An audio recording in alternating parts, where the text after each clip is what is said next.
আসসালামু আলাইকুম। আশা করি সবাই ভালো আছেন। ঢাকা শেয়ার বাজারের পক্ষ থেকে সবাইকে স্বাগতম জানাচ্ছি আজকে ভিডিওটি দেখার জন্য। আজ মঙ্গলবার, সপ্তাহে তৃতীয় কার্য দিবস। আগামীকাল বুধবার। আগামীকাল মার্কেট ও আজকে মার্কেট নিয়ে মূলত আলোচনা করব। তো মার্কেট শুরু করার আগে সবাইকে একটু অনুরোধ করবো যে আপনার মার্কেট নিয়ে হতাশ হবেন না।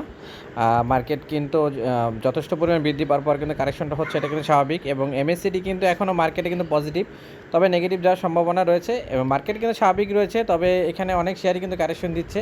তবে এই কারেকশনের মধ্যে আপনারা অবশ্যই খেয়াল করবেন কোন শেয়ারগুলি বেশি পরিমাণ কারেকশন দিচ্ছে, সেসব শেয়ারগুলি কিন্তু আগে উত্থান হবে এবং সেই শেয়ার কিন্তু আগে গিয়ে রিটার্নে যাবে। তো সেগুলি কিন্তু বুঝে শুনে আপনারা অবশ্যই বাই সেল করবেন।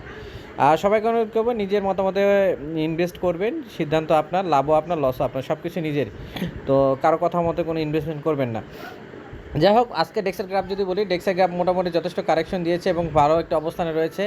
এবং আরএসআই কিন্তু 54, মোটামুটি ভালো একটি কারেকশন। এখন এমএসসিটি কিন্তু প্লাস আছে, তবে প্লাসটি থাকবে না, মনে হচ্ছে মাইনাসের দিকে যাবে। তো মাইনাসে যাওয়ার পর কিন্তু মার্কেট আবার আপ ডাউনের পরে কিন্তু উঠে যাবে। তো আমি এর আগে কিন্তু ভিডিওতে বলেছি মার্কেট কিন্তু আপ ডাউন করে কিন্তু মার্কেট একটি কারেকশনে মুড়ে যাবে। হয়তো বা অনেকে বুঝতে পারেননি। তো মার্কেট কিন্তু এটা স্বাভাবিক মার্কেট, এটা কিন্তু নিয়ে কোনো ধরনের হতাশার কিছু নেই। তো আশা করি মার্কেট যেসব শেয়ারগুলি বেশি কারেকশন দিয়েছে সেগুলি কিন্তু আরএসআই দেখে কিন্তু ইনভেস্ট করবেন। তবে মার্কেটে এখন পতনের মধ্যে কিন্তু শুরুতে সর্বপ্রথম রয়েছে সিপাল, তার মধ্যে রয়েছে সিপালের কারেকশন কিন্তু ব্যাপকভাবে কিন্তু দিয়েছে এবং অলরেডি কিন্তু আরএসআই কিন্তু 18। তো সিপাল যতটুকু মনে হচ্ছে আরএসআই 10-এর দিকে আসতে পারে বা 10-এর নিচে নামতে পারে। তা সেই দিকে যদি আসে তাহলে আরও যথেষ্ট পরিমাণে কারেকশন হওয়ার সম্ভাবনা রয়েছে।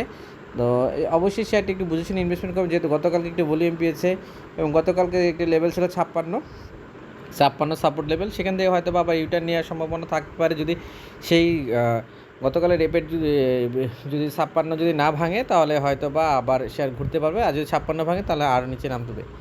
তারপরে শেয়ার নিয়ে আলোচনা করি, সেটা হচ্ছে GSCL, global heavy chemical. Global heavy chemical যথেষ্ট পরিমাণ কারেকশন দিয়েছে এবং শেয়ারটি কিন্তু অলরেডি আজকে এবং গতকালে মোটামুটি ভালো ট্রেড হয়েছে। তো এটা শেয়ারটি আরএসআই কিন্তু অলরেডি কিন্তু 27 এবং শেয়ারটি কিন্তু 30 টাকা 60 পয়সা। শেয়ারটি কিন্তু যথেষ্ট পরিমাণ কারেকশনের পর একটি ভালো একটি রেটে চলে আসছে এবং একটি সুইটেবল রেটে চলে আসছে। এবং তারপরে শেয়ার নিয়ে আলোচনা করি, সেটা হচ্ছে অরিয়ন ফার্মা এমনি একটি রাজনৈতিক অবস্থার কারণে হয়তো বা কারেকশন হচ্ছে, তবে গতকালকে শেয়ারটি মোটামুটি ভালো একটি ভলিউম পেয়েছে এবং আজকেও কিন্তু মোটামুটি ভলিউম পড়ছে। শেয়ারে আরএসআই কিন্তু 21, এখনও কিন্তু বলা যাচ্ছে না শেয়ার কতটুকু কারেকশন দেবে, তবে শেয়ারে কিন্তু যথেষ্ট পরিমাণ কারেকশন হচ্ছে এবং হয়তো বা শেয়ারে আরএসআই আরও কমার পরে কিন্তু 12-13 দিকে আসার পর কিন্তু শেয়ার হয়তো বা ঘোরার সম্ভাবনা রয়েছে।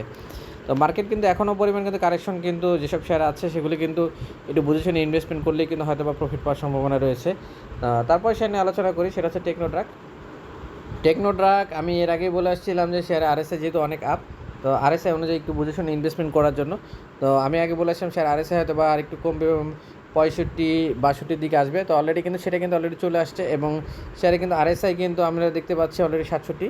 তো সেখানে কিন্তু শেয়ারে যদি আমি কথা বলি, তো শেয়ার কিন্তু হয়তো বা 47-48 লেভেল থেকে ঘোরার সম্ভাবনা রয়েছে। তারপরে কিন্তু মার্কেট কিন্তু প্রেডিকশনের জায়গা, এখানে কী হবে না হবে কিছু বলা যাচ্ছে না।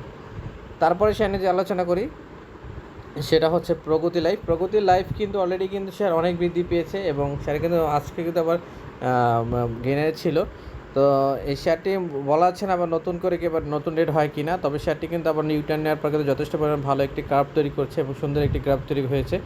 তো জানি না আগামীকাল কী হবে, তবে শেয়ারে কিন্তু হয়তো বা যদি আগের রেট যদি ভাঙে তাহলে কিন্তু শেয়ার কিন্তু একটু ভালো একটি রেট ধরে ফেলবে। তারপরে শেয়ার নিয়ে আলোচনা করি, সেটা হচ্ছে মিরাকল ইন্ডাস্ট্রি। শেয়ারটি এমনি বোঝা যাচ্ছে না, এখনও কিন্তু শেয়ারে বায়ারলেস ছিল এবং আজকে কিন্তু এমএসসিটি কিন্তু মাইনাসের দিকে চলে গেছে, আরএসআই 46। তো শেয়ারটি এখন বোঝা যাচ্ছে না, তবে শেয়ারটি অলরেডি ডাউন ট্রেনে চলে গিয়েছে। তো শেয়ার কিন্তু হয়তো আগামীকাল যদি ঘুরে তাহলে হয়তো বা শেয়ারটি ঘুরবে, না হলে কিন্তু আরেকটু পড়া করার সম্ভাবনা রয়েছে। তো আজকে এই ভিডিওটি এতটুকুই। সবাই বুঝে শুনে ইনভেস্টমেন্ট করবেন, অবশ্যই নিজের মতামত ইনভেস্টমেন্ট করবেন, কারো মতামত ইনভেস্টমেন্ট করবেন না। যাই করবেন একটু ঠান্ডা মাথায় করবেন এবং মার্কেট নিয়ে হতাশার কিছু নেই। আজকের জন্য এতটুকুই। সবাই ভালো থাকবেন, সুস্থ থাকবেন। আসসালামু আলাইকুম।